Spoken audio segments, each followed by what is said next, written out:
રાજકોટમાં traffic towing વાહનને લઈને વિવાદ સામે આવ્યો છે। ટ્રાફિક ટોઈંગ વાહનનો વીમો ન હોવાનું સામે આવ્યું। એક જાગૃત નાગરિકે આ અંગે વિડીયો બનાવી ટ્રાફિક પોલીસને સવાલ કર્યા। મહિલા સાથે ટ્રાફિક પોલીસે રકઝક કરી હોવાનો પણ આરોપ છે।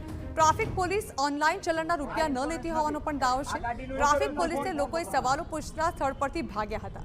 તો આ વકીલે સમગ્ર મામલે પોલીસ કમિશનરને અરજી કરી છે। ફરિયાદીનો આરોપ છે કે જે પોલીસ વાહન ચાલકોને દંડ ફટકારે છે, નો પાર્કિંગમાં રહેલા વાહન ટોઈંગ કરે છે, તો પોલીસના વાહનનો જ વીમો નથી।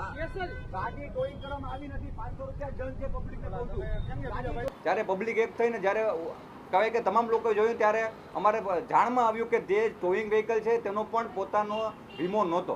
તો જે પોતાના જ કહી શકાય કે પોતાની જે ઉપર આવે છે ત્યારે એને કોઈ પણ નિયમો લાગુ નથી પડતા, અને જ્યારે આપણા પર આવે ત્યારે નિયમો લાગુ પડે છે। અને ત્યારબાદ તે વિડીયો ઉતારવામાં આવ્યો અને જ્યારે વાયરલ કરવામાં આવ્યો ત્યારે સ્પષ્ટપણે જ્યારે મેં કીધું છે કે પબ્લિક હેરાન થાય છે, ત્યારે સાહેબ ચોખ્ખા એ શબ્દોમાં વિડીયોમાં પણ છે બોલે છે કે પબ્લિક હેરાન થતી હોય તો ભલે થાય।